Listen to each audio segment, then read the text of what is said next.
I'm somebody that, my name is more important to me than the monies of all the 10 richest people in this world. I'm jealously fighting to build a name. Yeah. It's very valuable to me. So, and that's why whenever somebody pounds on my name, I try to, because somebody will believe it. A lot of people's life have been ruined because of lies.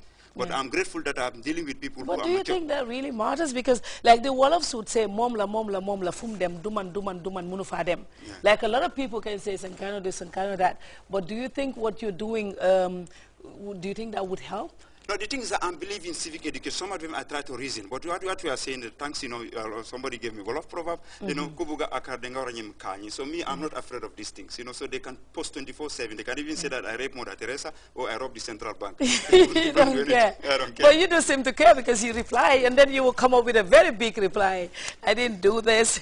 No, I do that one to help, because, to help other people who want to, because there are other people who just want to learn from me, who want to know something. So this distractor is about filtering them. But I'm sure with time, there will be people who say that any junk that you read on the internet is not as that, You try to reason. So I'm trying to direct people towards that direction. Yeah. Well, maybe you can also talk to them because at some point you were also writing stuff and then you stopped. Yeah. So maybe it would be a good thing to talk to them and say, this don't make no sense. Well, the thing is that, we live in a free world. Let them write whatever. Me, I take a break because I'm busy with this film industry development. If I want, I will write. And about this time, I just bluff them. I won't write because I pay my money to come to this country. I write what I want, and I don't beg any editor. So after this interview, I'm not going to see anything from you? Like when they criticize, you're not going to write back? No, they can even fire the Facebook manager and fill it with all the social network material. I'm busy with my film project.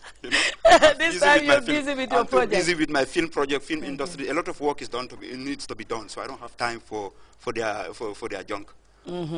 So now tell us about this film. The people that are going to be in the movie, they're all Gambians, right?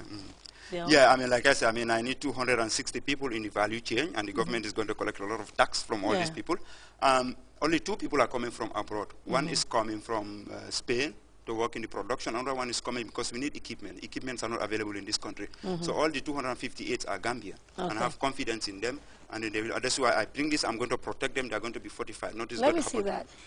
So who are you going to protect with this? Can I touch it? Yeah, the thing is that people are fighting me. They want me to fail and all those things. So I need our African gods to protect me. Anybody who assists me financially, morally, you are in my castle. Even you are protected. Right now, anybody who is in this studio, evil spirit won't disturb you. I protected the KMC mayor during his nomination. He will know it. So that means he will win. Even if he doesn't win, but no Satan or evil spirit will disturb him. As long as I'm in this country with this. Well, this is good. But then, Sankano. So now, let me ask you this. There was a time you posted an article about Gambian women, which a lot of women think is very insulting. Now, tell me your views on Gambian women. Because you're married to a Gambian woman, right? Yeah, but the thing is that, like I said, I'm provocateur. I'm an enfant provocateur. I just want to provoke a debate on the perpetual war of the sexes. I know many people were shocked. I slapped the women with a charge sheet and said that, this and that, they can reply. But at the same time, this is why I'm doing something. I care about their causes. This is why I'm making a movie on gender-based violence, So I have this ability to criticize them, but also to back them, And 4 of these movies are dedicated to the women. The Gambian women are beautiful, they are all right, But the thing is that, they should stop behaving, they are just the innocent babies, and we, the men, are the ones terrorizing them 24/7. Women are also not that innocent, So you have to be fair, So we're just acting innocent, but we're not that innocent. All this cry about gender-based violence, we see only conference tourism. Me, I'm making a movie about it. My movie is going to have an impact. All those who are involved in women empowerment children, my movie is going to make life. So which means that I criticize the women, but at the end of this, I'm advancing their cause. So that makes me feel comfortable. Okay, but you talked about how we have fake nails and long hair and a lot of makeup. Your wife don't have fake hair? The thing is that, I've even had transition to get out of it because, she has been living here, she has been influenced by the peer pressure, but I've given her some time. After some time, she'll drop it, or I'll bring Manyo who will do this. So, so you will get another one just because she has fake hair, and then the new one coming would also have some fake hair. No, that is it. I have my principles. You see, I have a movie called Natural Beauty, which is dedicated to the beauty of women. I'm encouraging women to be proud. Let them be proud of their curves, let them be proud of their femininity, let them be proud of their sexuality, aesthetics. It is right. be proud of what you have. So why all this fakeness and all this, exaggeration and nonsense? Okay, like I told you, we posted on our page that you're coming in here and people have questions for you, and it would not be fair if I don't tell you what some of those questions are. And this is about the Gambians in the diaspora, how you are always in conflict with them.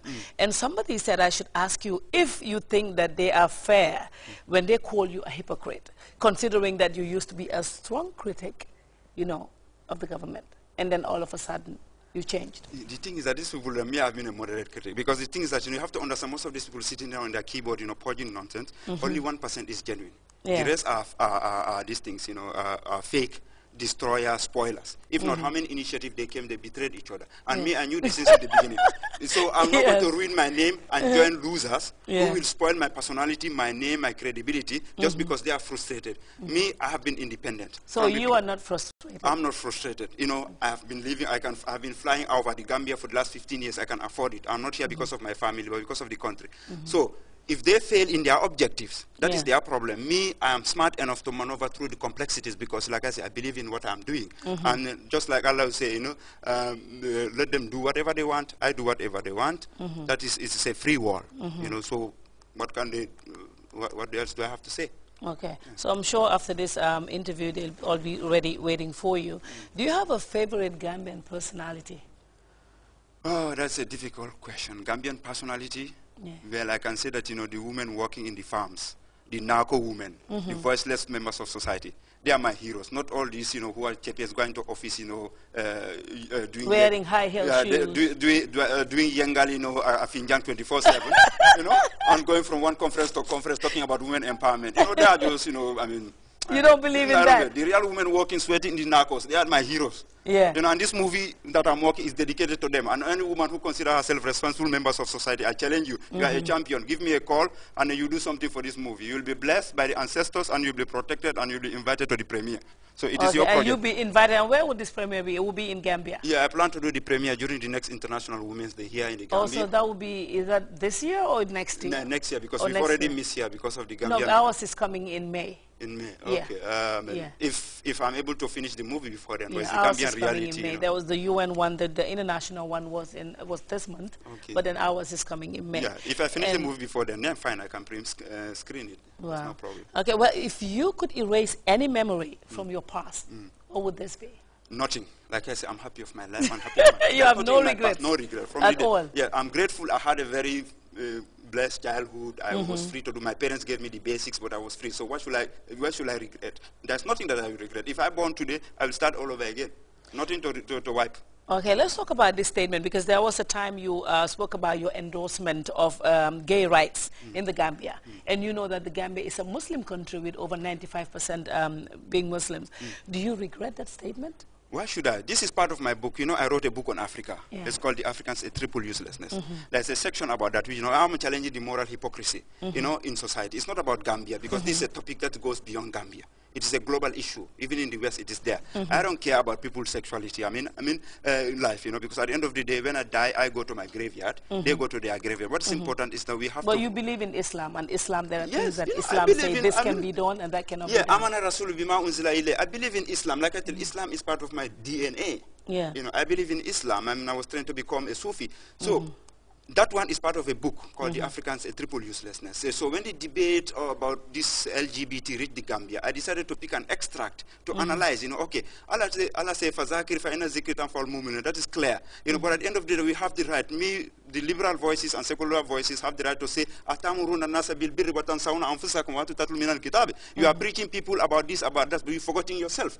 I mean, if the sun should shine in the middle of the night, many of those people who are seen, who are calling themselves Al-Haji, Al-Haji, I mean, they will turn into rats, or they will say, so let us just be realistic. What is important is developing this country. I mean, creating jobs, employment, security. The government is doing a lot. And we are here. I'm here with a private sector-led initiative. I need the government as a natural partner. Those interest me rather than what people do in their private life. I mean, people are entitled to their opinion. I mean, whatever Gambia says is true. Gambia is a... People want to know your number. Can you tell them your cell phone number? And you have a 677. Yeah, I'm using Comium is 677-4620. It's the only number that I'm using in Gambia. Any other number that somebody uses is fake. So 677-4620.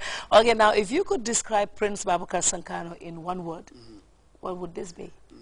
Well, I can only quote these guys from the Quran. Watamastaw bil haq, watamantaw bil sabr. Just like Allah said in the Quran. I mean, unite to teach the truth, and also for patience and consistency. So those are my personality. I mean, it is for the truth and consistency. I said I'm going to be politically independent in this country. I have been consistent in that. And I said that I'm going to endorse this system.